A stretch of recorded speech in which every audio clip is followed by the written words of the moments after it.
Hey parents, you're listening to the Project Parenthood podcast. I'm your host, Dr. Nanka Coor, clinical psychologist and respectful parenting therapist. Each week I'll introduce you to the same respectful parenting practices that I use to help parents repair and deepen connections with their children. You'll get tips for cultivating more parental self-compassion, more cooperation from your kids, and more joy, peace, and resilience in your relationship with them. In today's episode, I'm talking about troubleshooting bedtime conflicts. Stick around till the end to hear about ways to practice getting and staying calm when you're already in a calm state. Bedtime can be a fraught time. Both kids and parents might be exhausted after a day packed with activity and interactions, both positive and negative. Parents who are tired from their own busy days are now trying to get kids fed, bathed, and settled down for sleep, which may be easier or harder depending on the temperaments, amount of bandwidth, and level of activation and fatigue of everyone involved. When it can seem so touch and go, sometimes going off without a hitch and sometimes seeming to take 3 times as long, it's helpful to have some tips for getting through that daily quote-unquote final frontier of bedtime. Number 1 is to have a routine rhythm to bedtime.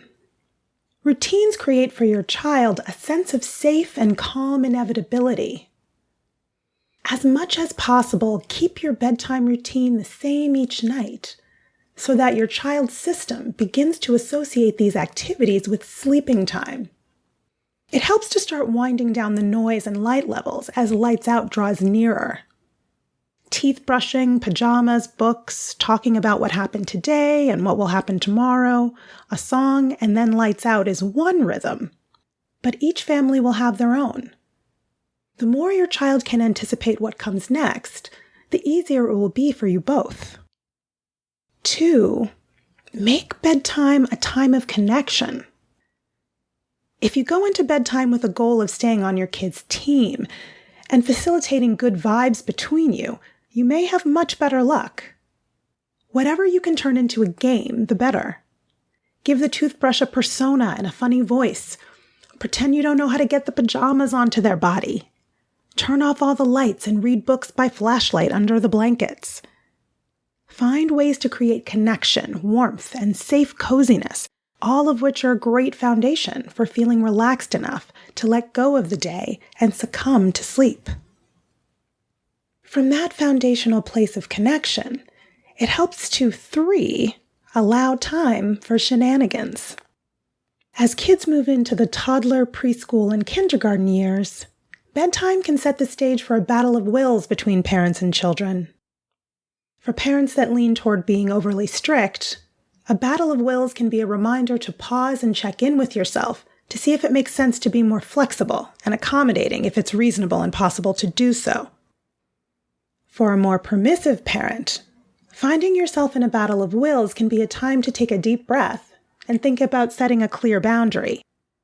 All parents can sometimes benefit from the practice of quote-unquote dropping the rope, a term parent consultant Robin Einzig uses to describe disengaging from a power struggle.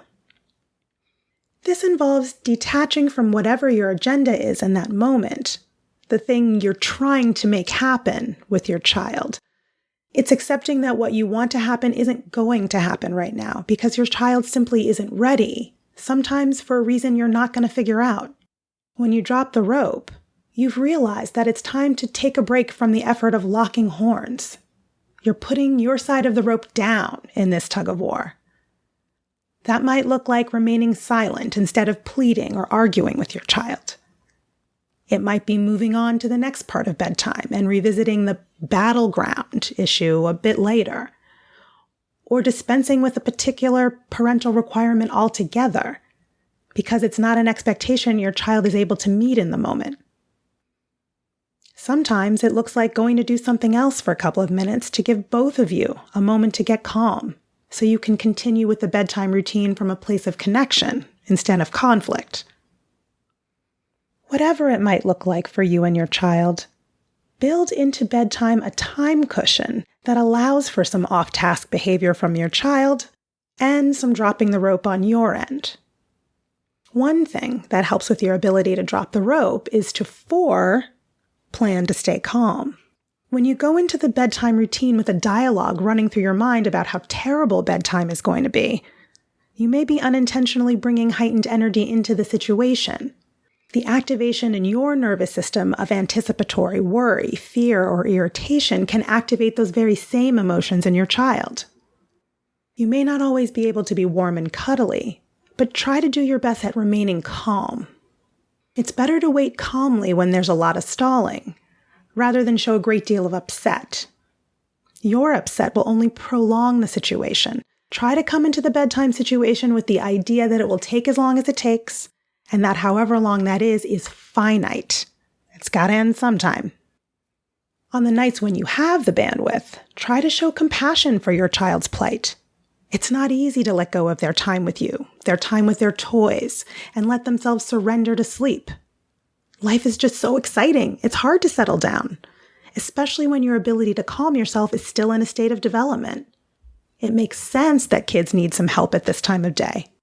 Acknowledge that it's not always easy to say goodnight. Show silent empathy when they have big feelings about brushing a teeth, taking a bath, changing into pajamas, or even lying down. And still, gently but firmly stick to the limit of, it's bedtime.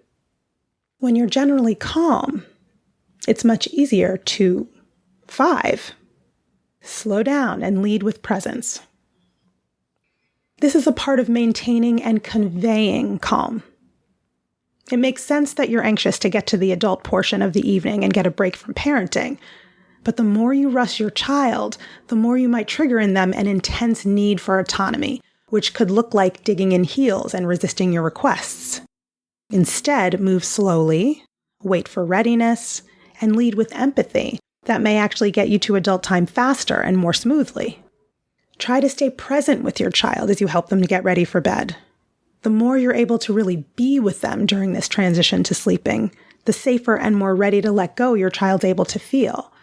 So leave your smartphone in another room. And when you feel your mind drifting to the other non-bedtime concerns in life, try to recenter yourself on your breath in this moment. In this moment, you're trying to be 100% here with your child. And sometimes that effort only yields 20%, but it's still better than 0%. You'll deal with the other stuff when this stuff is over, one thing at a time. Just breathe. If you can stay calm and go slow, you'll find it's easier to 6, hold firm limits with compassion. You've said there'll be one more book and one more song before lights out, but here you are on book number 3 or song number 4. We've all been there. And sometimes there are good reasons for being a bit more flexible, but when you're giving in an effort to avoid a tantrum or other expression of big emotions, you're digging both you and your kiddo into some unhelpful patterns. It's okay for your child to get upset. Your child learns to handle their emotions by being allowed to experience and express their emotions without it becoming a parental emergency. You learn to handle your child's emotionality by bearing calm and affirming witness to it and seeing that you both survive it again and again. So hold your limits and allow your child to have whatever feelings they have about it. It's often the case that at bedtime, when your child is overtired, they're more likely to do things that will result in firmly set parental limits because they need to express some big feelings. As unpleasant as this may seem to you at this time of evening, sometimes it's exactly what your child needs to do to actually settle down. They may be holding on to feelings from the day that need releasing. Instead of trying so hard to avoid it, allow the meltdown to occur and run its course. If you can, try to stay emotionally connected with your child while they struggle to work through these hard emotions. Chances are, once it's over, they'll be ready for sleep. But if bedtime meltdowns are ongoing, you might want to tweak some variables. And if you have to make shifts, it's best to 7 role-play bedtime changes ahead of time. When a bedtime routine needs to be changed for some reason, don't spring it on your child by surprise. But also don't drag it out for too long either.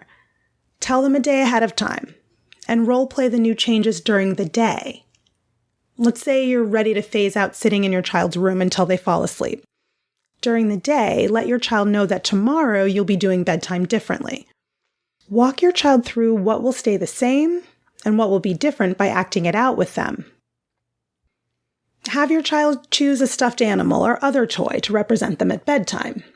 You could even temporarily call the toy Bedtime Jane. Insert your child's name here. And pretend to do the bedtime routine with you, giving the toy a kiss goodnight and then leaving the room. Have your child, as Bedtime Jane, pretend to protest and play out how you'll handle this, perhaps by coming in, rubbing their back for a moment, and then leaving again. Play out the scene as many times as your child wishes. That night, do real bedtime the old way for the last time. And during the following day, offer the option to role play again if they wish.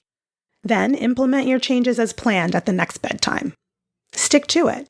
It may take several nights to a whole month for everyone to get used to it and internalize the new changes. Don't decide that a new strategy doesn't work until you've consistently done it for 2 weeks or more. But whether you're doing something new or you're solidly in a regular routine, kids need parents to show confidence after lights out. When your child cries, calls out, gets in bed with you, or otherwise needs you after you've said goodnight, it can be hard to know how to respond. Some kids have a harder time letting go of their parents for the day. Try not to be an overstimulating presence if you decide to walk them back to bed. Be as boring as you can be. Be accepting of their upset and acknowledge that it can be difficult to fall asleep and express confidence in their ability to get themselves to sleep without engaging in power struggles, scolding, or begging. That might sound like, I know it's hard to get back to sleep, buddy, and I also know that you can do it. Or, a bad dream woke you up? I'm sorry. That must have been so scary.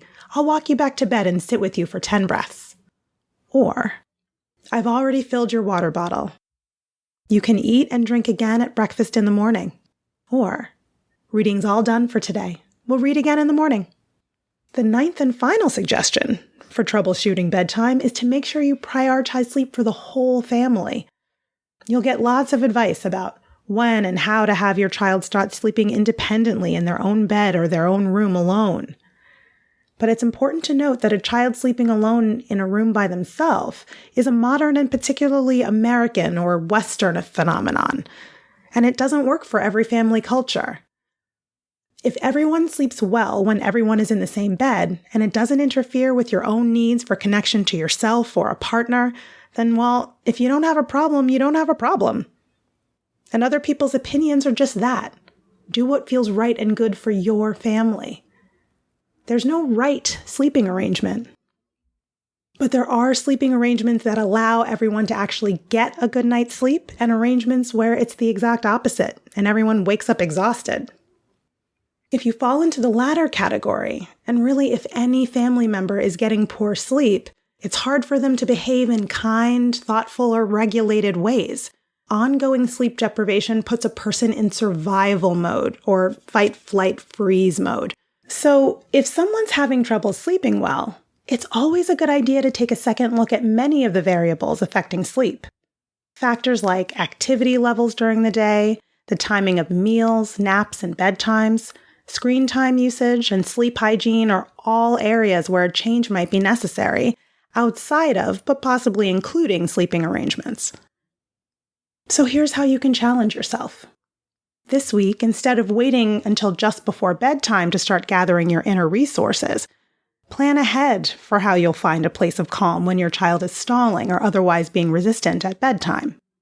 Will you need to have a warm cup of tea or cool glass of water nearby for when you need a mini break?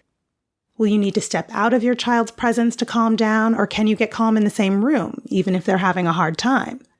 Know what your calm down strategy is going to be ahead of time, and practice using it in non-bedtime moments when you're feeling only slightly activated or not activated at all. For instance, the next time bedtime is going super smoothly, as your child is happily brushing their teeth, practice doing 4 cycles of 4, 7, 8 breaths. First, on a scale of 1 to 10, rate your current level of agitation. Then, inhale silently through your nose for 4 counts. hold that breath for 7 counts, and exhale audibly through your mouth for 8 counts. Repeat 4 times. Rate your level of agitation again. Has it changed at all? Does doing this exercise during calm times help you use it when you're feeling a more heightened state of agitation? Test it out and report back. Bedtime is an ending, a transition where a child needs to move from a wakeful state to a restful state. But so many obstacles can get in a parent's way of facilitating this process. It's important to remember that, like eating and toileting and having emotions, a child's willingness or ability to sleep lies within them. You can't force a child to sleep, but you can create a favorable environment for a restful state. You are a major part of your child's environment.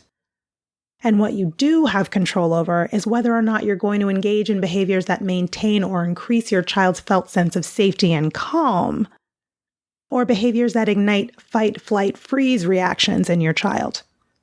Trying some of these conflict-reducing strategies might just clear the path leading to those post-bedtime activities you've been looking forward to all day. I hope that's helpful.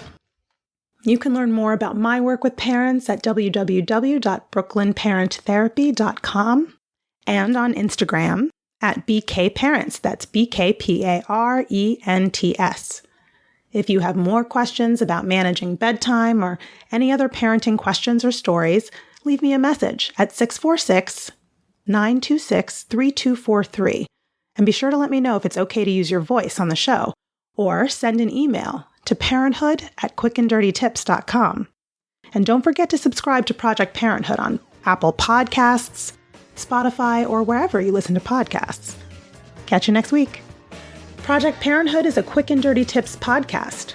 It's audio engineered by Dan Firebend, with script editing by Adam Cecil. Our podcast and advertising operations specialist is Morgan Christensen. Our digital operations specialist is Holly Hutchings. Our marketing and publicity assistant is Davina Tomlin. And our intern is Cameron Lacey.